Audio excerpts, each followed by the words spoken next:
नीचे jail trial चल रहा है जो कादिर केस है, और उसमें जो गवाहियाँ हैं, जो शहादतें हैं, सारी हो चुकी हैं। अब उनको देखते हुए हमने ये फ़ैसला किया कि उन जितना एविडेंस प्रोसिक्यूशन ने पेश किया है उसके मुताबिक जुर्म साबित नहीं होता।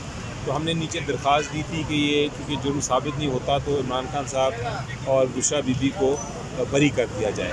निचली अदालत ने, जो हम एक्सपेक्ट कर रहे थे, निचली अदालत ने वो बात नहीं मानी, तो हमने अब उस ऑर्डर को चैलेंज किया है और इधर हाई कोर्ट आए हैं और हाई कोर्ट से कहा है कि आप शहादत देख लें सारी जो आई है, उसके अंदर कोई गुंजाइश नहीं है कि आप जुर्म साबित हो जाए, इसलिए आप बरी कर दें। अब वो उसकी समाअत थी, लेकिन चूँकि रिकॉर्ड नीचे से नहीं आया तो वो समाअत हेयरिंग हो नहीं सकी।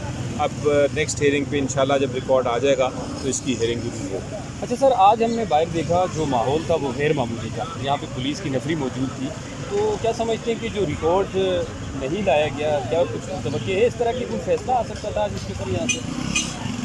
मुझे नहीं मालूम, मैं अंदर चुके था कि पुलिस क्यों थी इधर, लेकिन मेरे लिहाज से रिकॉर्ड लाने का पुलिस से ताल्लुक़ नहीं है कोई।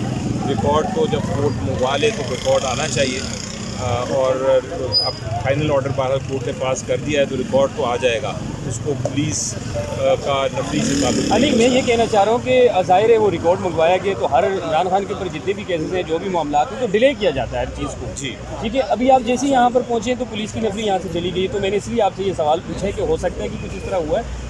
देखिए, हो सकता है कि वो घबरा रहे हों कि आज हो जाती है, अगर बहस हो जाती है तो यकीनी तौर पे तोशाखाना का केस भी लगा हुआ था, उसमें भी वो बरी हो जाते, तो शायद उस डर से कि लोग जश्न मनाएंगे और खुशियाँ मनाएंगे, उस वजह से शायद ये पुलिस को बुला लिया गया हो कि क्राउड को रोकें। लेकिन मैं इतनी घबराहट जो है मैं देखता हूँ तो मुझे तो हंसी आती है कि इतनी परेशान रहती है हुकूमत कि छोटी से एक मामले पे भी इतनी पुलिस आ जाती है।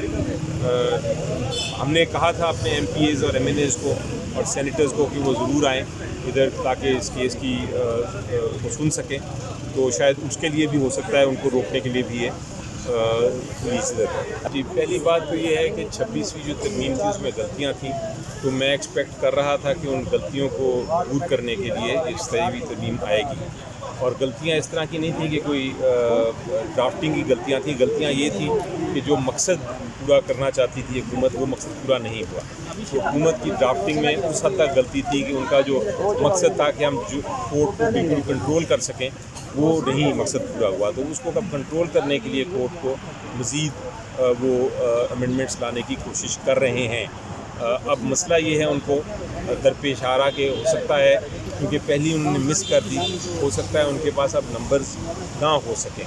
तो हम समझते ये हैं कि आइन एक बड़ी अहम चीज़ होती है। आइन को इस तरह नहीं किया जा सकता कि आप हर 10 मिनट बाद आप तरमीम कर लें, और अगर आइन के साथ इन्होंने ये खेल खेला तो फिर आइन टूट जाएगा और बहुत बड़ा नुकसान होगा, तो हम ये नहीं होने देंगे इंशाअल्लाह।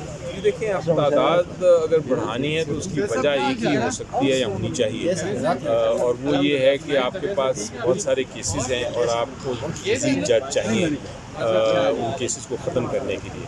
अगर ये वजह है तो मेरे ख्याल से पहले तादाद फिर आपको सिविल कोर्ट्स की वजह बढ़ानी चाहिए, क्योंकि वहाँ तो लाखों केसेस पेंडिंग हैं। उसके बाद फिर हाई कोर्ट पे आना चाहिए, क्योंकि वहाँ भी बहुत सारे केसेस पेंडिंग हैं। वहाँ तो बल्कि जो सीट्स हैं वो खाली हैं, अभी वो सीट्स भी नहीं पूरी। और उसके बाद अगर ज़रूरत पड़े तो फिर आप सुप्रीम कोर्ट तक आएँ।